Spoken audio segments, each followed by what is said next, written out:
The night was suffocating, thick with an unsettling silence that clung to the walls like a second skin. I sat on the edge of my bed, my phone's cold glow illuminating my face as I scrolled aimlessly through social media. It was well past midnight, the kind of hour when the world sleeps, or pretends to. The silence was absolute, save for the occasional groan of my old house settling into its age. Then I heard it.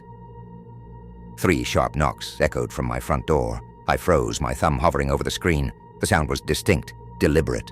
Not the wind or the creak of old wood, but an intentional knock. My heart stuttered. Who the hell would come by this late? For a moment, I sat there, paralyzed, listening to the quiet that followed. When nothing else happened, I convinced myself it was my imagination playing tricks on me, or maybe a stray branch hitting the door. I set my phone down and forced myself to lie back, trying to brush off the unease crawling up my spine. Knock, knock, knock. It came again, louder this time, each knock reverberating through the stillness of the house.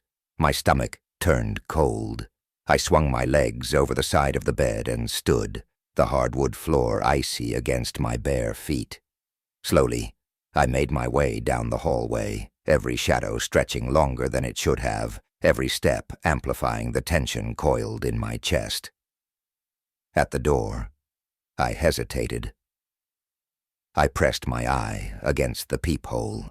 The porch light illuminated empty steps and a stretch of deserted sidewalk beyond. Nothing moved. "Hello?" I called out, my voice shakier than I intended. No answer. My hand hovered over the lock. Every rational part of me screamed to leave it, to turn back and barricade myself in my room. But something, a sick, gnawing curiosity, compelled me to open the door. The hinges creaked as I cracked it open, peering out into the night. The porch was empty. Just as I was about to shut the door, something caught my eye. There, on the railing, was a single white rose. Its petals gleamed unnaturally in the dim light, pristine and untouched. My breath hitched. Attached to the stem was a note, the words scrawled in a shaky, almost childlike hand. "I see you." My stomach churned. I grabbed the note and looked around again, but the street was silent. The night an accomplice to whoever, or whatever, had left it. Slamming the door shut, I locked it and bolted upstairs. Sleep didn't come. The next night, it happened again. The knocks, louder this time. The same deliberate rhythm. 3 knocks, a pause, then 3 more. When I checked the peephole, the porch was empty again, save for another rose on the railing. This one had a new note. "Don't ignore me." I was furious and terrified. Someone was messing with me, and I didn't know why. That night, I stayed awake, keeping vigil by the window with a baseball bat in hand. Around 2 a.m., the knocking started. My stomach twisted as I crept down the stairs, heart hammering in my chest. Through the peephole, the porch was still empty, but I didn't dare open the door. The knocking stopped abruptly, leaving a hollow silence behind.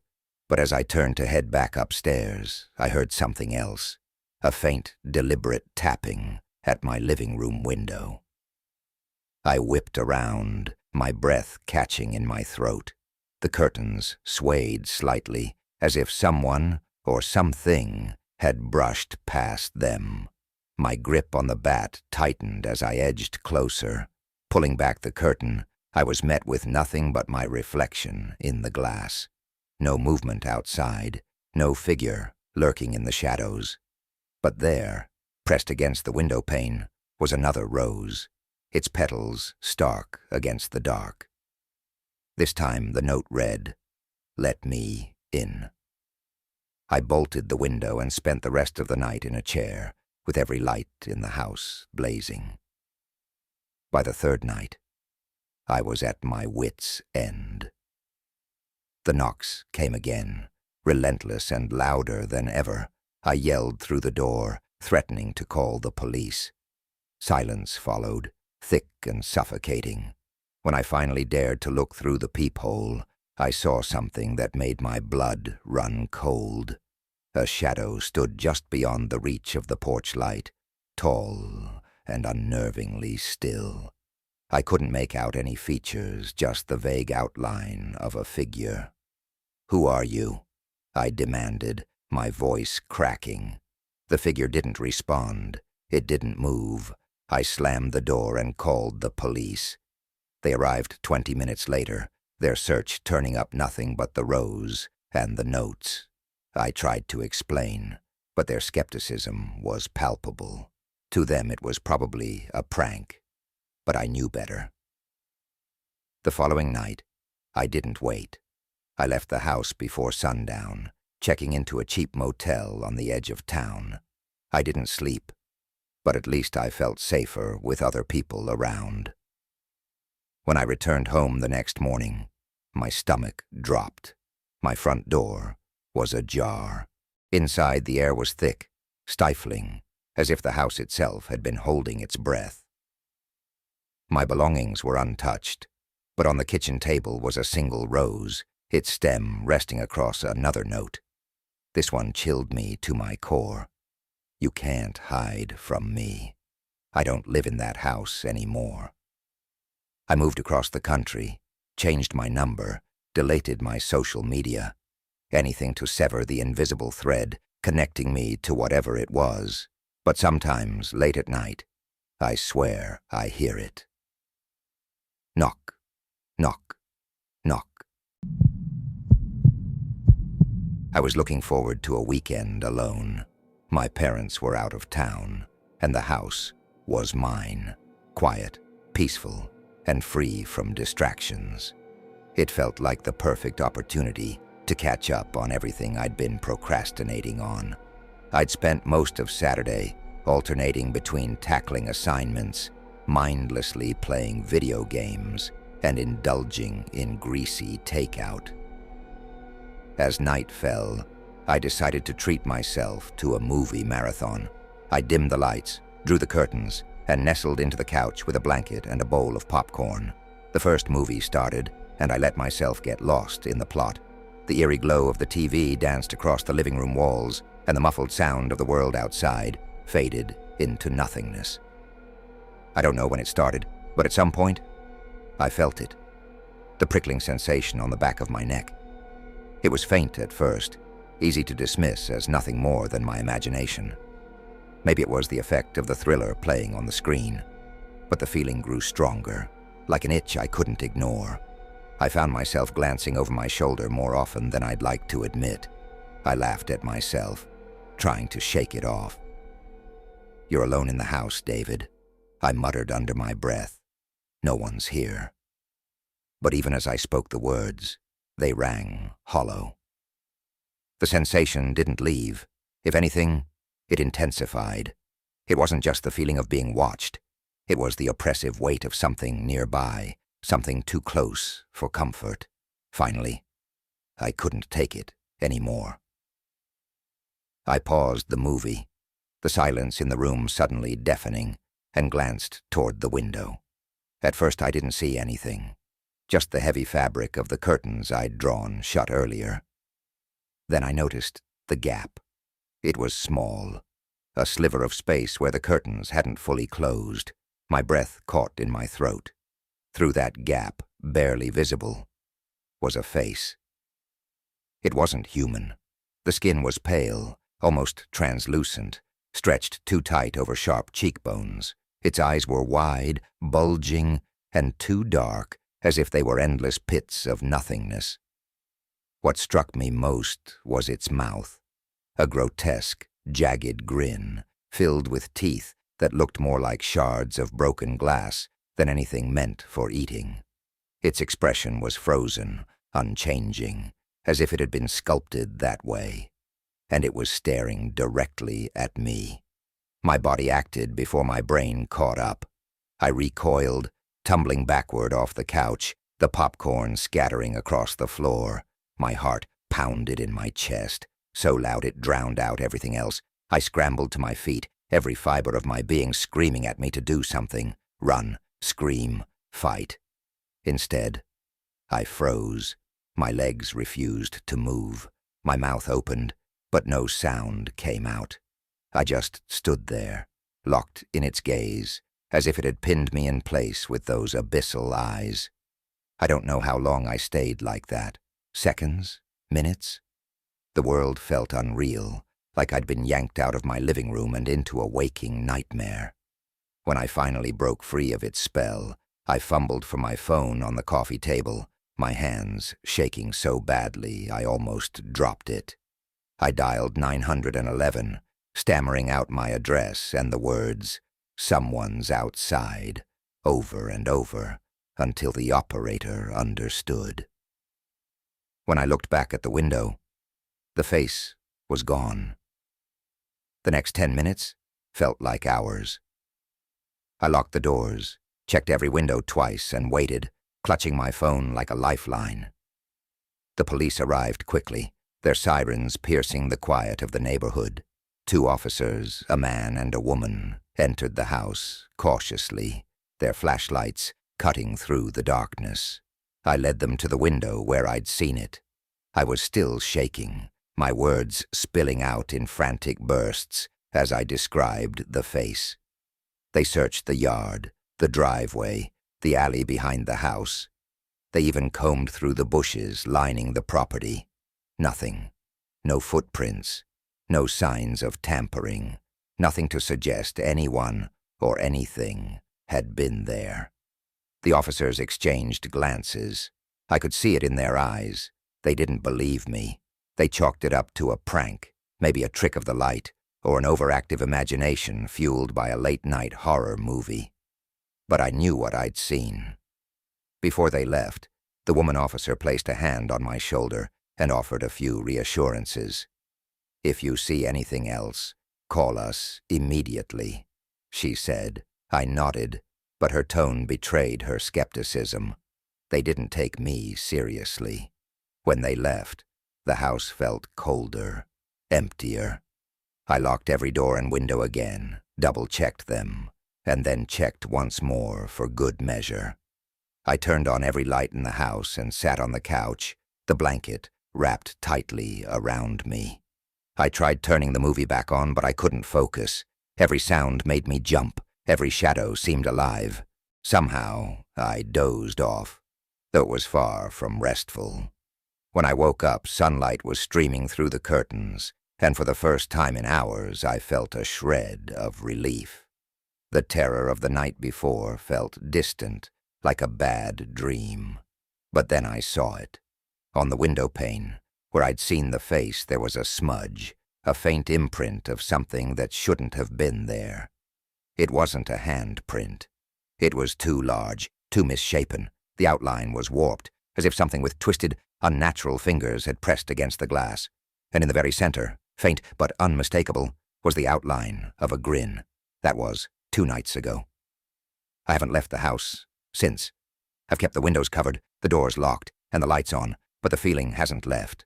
The prickling sensation, the weight of being watched. It's still there, stronger than ever. And tonight, as I write this, I can hear something outside. It's tapping on the glass. The apartment was my sanctuary, a modest, 1-bedroom space that I'd spent years molding into the perfect writer's retreat.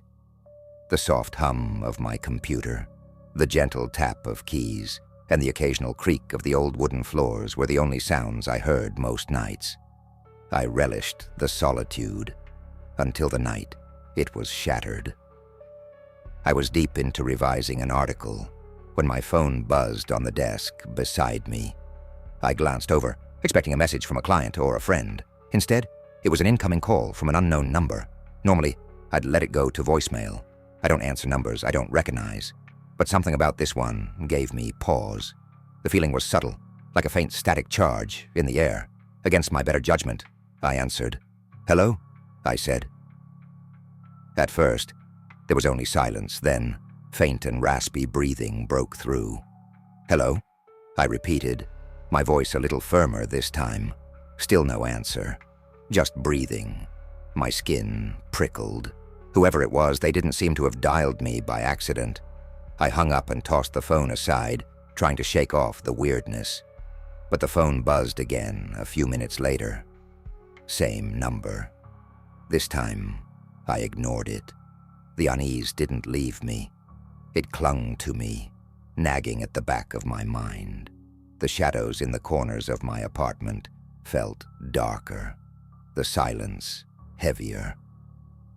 I glanced toward the windows. They were locked, as always. Still, I got up to double-check. Paranoia. I went back to work, trying to drown the feeling in the steady rhythm of the keyboard. But I couldn't focus. Every little noise, the groan of the radiator, the distant murmur of passing cars, made me jump. Then, a text message lit up my screen. "I know where you live." The words seemed to pulse on the screen, each syllable a hammer to my chest. My first thought was that it had to be a joke, some misguided prank. But there was nothing playful about those words. My hands shook as I blocked the number and deleted the message, hoping that would be the end of it. It wasn't. The next day, a new number, a new text. "Your blinds are closed. Are you hiding from me?" I froze, phone clutched in my hand. My blinds were closed. I rushed to the window and peered out through a sliver. The street below was empty, save for the usual passing cars and the glow of street lights. Another buzz. Peekaboo. My stomach dropped. I spun around, suddenly feeling exposed, though I couldn't pinpoint why. My apartment was sealed tight, yet I couldn't shake the sense that someone, or something, was watching me. Over the next few days, the messages escalated. Whoever it was knew things they shouldn't, what I was wearing, the books stacked on my coffee table, the exact time I made coffee each morning. The most chilling part was that the stalkers' knowledge wasn't limited to things they could see from outside my window. They knew about me. They mentioned my family, a trip I'd taken years ago, details I'd never shared publicly. I stopped sleeping. Nights turned into hours of sitting on my couch, clutching a baseball bat I'd dug out of my closet, jumping at every creak and groan the apartment made. I filed a police report, but the messages were from burner phones. They couldn't trace them. I installed security cameras, changed my phone number. Nothing helped. The messages still came. The breaking point came late one night. I was lying on my couch trying to read, my nerves frayed to the point of snapping. My phone buzzed. "Nice shirt. Blue suits you." I dropped the book and looked down. I was wearing a blue shirt. I ran to the cameras I'd set up, frantically checking the feeds on my laptop. At first, everything seemed normal. Empty hallway, still street outside. Then, movement. A figure stepped into view of the hallway camera, tall, dressed in black, their face obscured by the hood of a sweatshirt. They walked slowly, deliberately, stopping just outside my door. I froze, my breath catching in my throat. The figure tilted their head, almost as if they knew I was watching. Then they raised a hand and knocked. 3 loud, deliberate knocks. I backed away from the laptop, my heart hammering so hard I thought it might burst. My phone buzzed again. "Answer the door." I didn't move. I couldn't. I just stood there, staring at the door as if it might burst open at any moment. The knocks came again, harder this time. "Answer the door." I didn't. Instead, I grabbed the baseball bat and retreated to the far corner of the room, my eyes never leaving the door. The knocks stopped. Silence. Minutes passed, then hours. Eventually, I worked up the courage to check the camera feed again. The hallway was empty. I didn't sleep that night. The next morning I found an envelope slipped under my door. No address, no name. Inside was a single piece of paper with 2 words scrawled across it. See you. I moved out that afternoon. But even now, in my new apartment on the other side of the city, I can't shake the feeling that I'm being watched. That one day, I'll get another message, or another knock at the door.